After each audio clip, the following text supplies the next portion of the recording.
y más allá.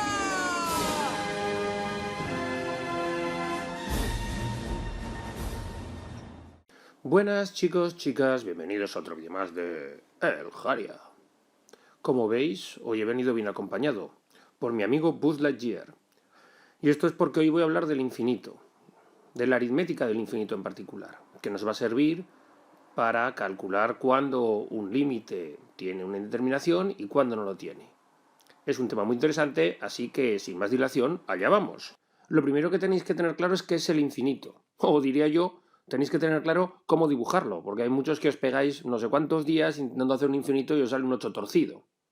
Pero una vez que consigáis dibujarlo, deberíais saber qué es el infinito y sobre todo qué no es. Debemos tener claro que el infinito es un símbolo y por tanto no es un número.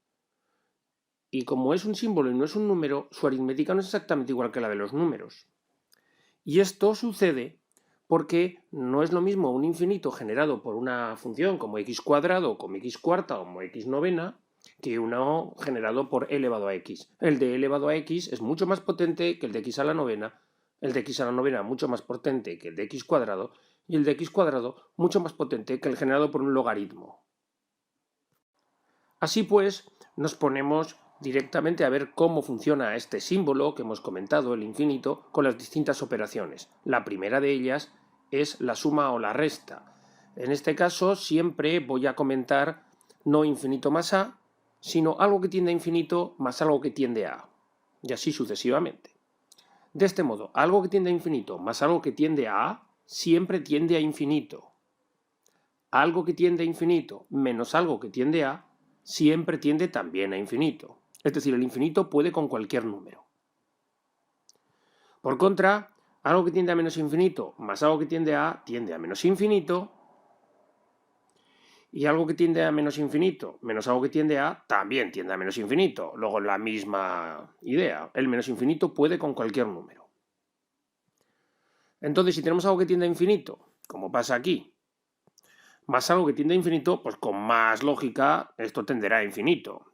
Y si tenemos algo que tiende a menos infinito, menos algo que tiende a infinito, también tenderá a menos infinito.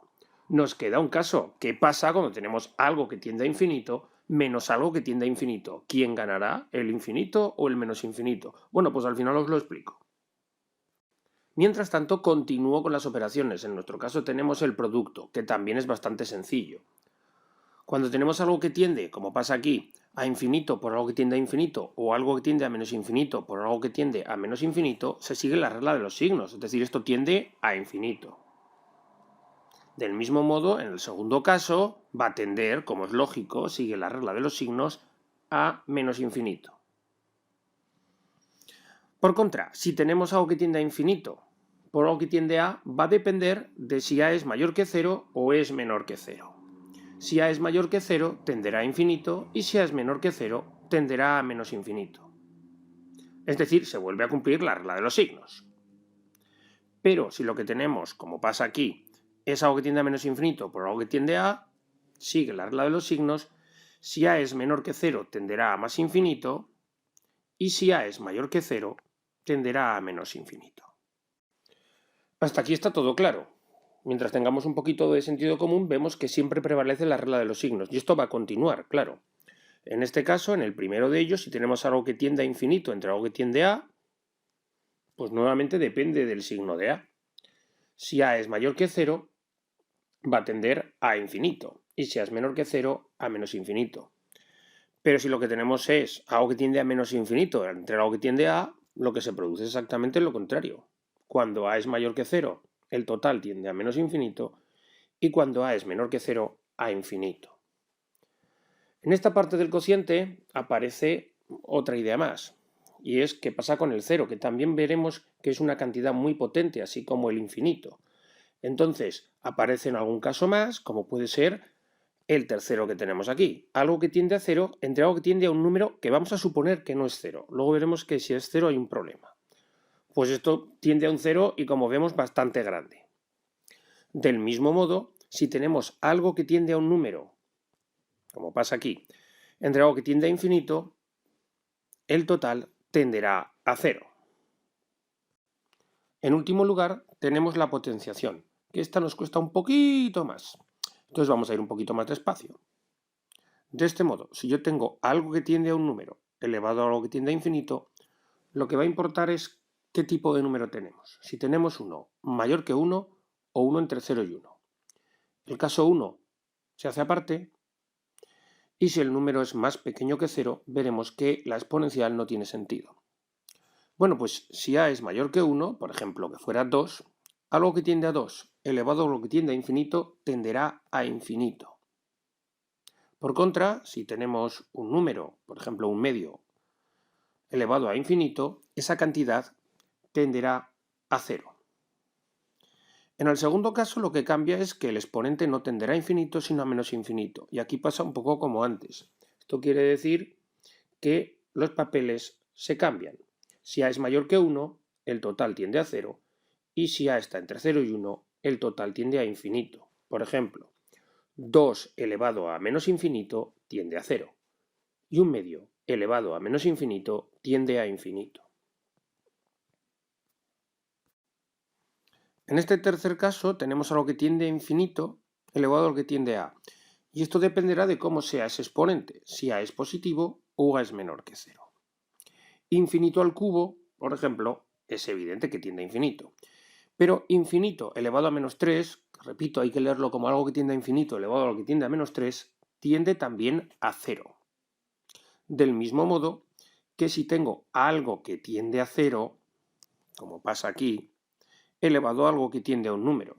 En principio, siempre se considerará que si a es mayor que 0, que no viene, si a es mayor que 0, esto tiende a 0, y por contra, si el número es menor que 0, la cosa cambia. Lo más habitual es que salga infinito, pero también podría salir menos infinito. Entonces la aritmética del infinito es bastante sencilla. Básicamente el infinito puede con casi todos, el menos infinito puede con casi todos y se respetan las reglas de los signos. Alguna cosita más que os tenéis que saber. Pero todo esto se fastidia cuando aparecen las indeterminaciones. Entonces lo primero que vamos a ver es qué es una indeterminación. Y una indeterminación, como os pongo aquí, es una expresión matemática cuyo valor depende de las sucesiones o funciones, dependiendo del límite que estéis haciendo, que aparezcan en dicho límite. Las indeterminaciones son 7, que os las he puesto en blanco. Os he puesto una más, que, bueno, es una expresión que no se conoce realmente cuánto sale, pero no se considera una indeterminación. Entonces, las indeterminaciones son respecto de la suma y la resta, más menos infinito menos más menos infinito, respecto del producto más menos infinito por 0, respecto del cociente 0 partido por 0 o más menos infinito entre más menos infinito, y respecto de la potenciación 1 elevado a más menos infinito más menos 1 elevado a 0 y 0 elevado a 0. Este curso y el curso que viene vamos a ver esta de aquí, esta de aquí, esta de aquí y esta de aquí. Y ya en segundo de bachiller, ayudándonos de la regla del hospital, podremos resolver el resto de las indeterminaciones.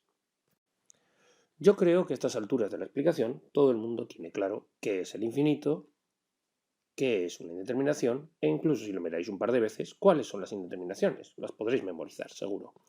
Pero también tengo claro que no tenéis ni idea de por qué esas expresiones son indeterminaciones. Es más, el ejemplo más evidente es el caso de por qué infinito por 0 es una indeterminación. O por qué 1 elevado a infinito también es una indeterminación. Vosotros decís, ¿pero cómo va a ser infinito por 0 una indeterminación? Si cualquier número multiplicado por 0 es 0. O aquí decís, ¿cómo va a ser 1 elevado a infinito una indeterminación? Si 1 elevado a cualquier número es 1. Bueno, pues os voy a dar dos respuestas y las dos se complementan. La primera es que infinito, como ya os he dicho, no es un número. Por tanto, se comporta de manera distinta. Y la segunda es que esto de aquí no lo tenemos que leer como algo que es infinito por algo que es cero. Algo que es lo que sea por algo que es cero sale cero. Pero esto no va a querer decir esto. Quiere decir algo que tiende a infinito por algo que tiende a cero. Y algo que tiende a infinito por algo que tiende a cero puede salir cualquier cosa y por tanto se considera indeterminación. Del mismo modo, algo que tiende a 1 elevado a algo que tiende a infinito, también puede salir cualquier cosa, y es una indeterminación. Bueno, con esto termino todo lo que quería contaros sobre el infinito y la aritmética del infinito, conceptos esenciales si luego queréis que los límites os salgan. Like, favorito si os gustó, dislike si no os gustó, dejad lo que queráis en la caja de comentarios, pero por favor, frases inteligentes. Y os espero en el próximo vídeo de El Jaria. Hasta luego. Adiós. Suerte.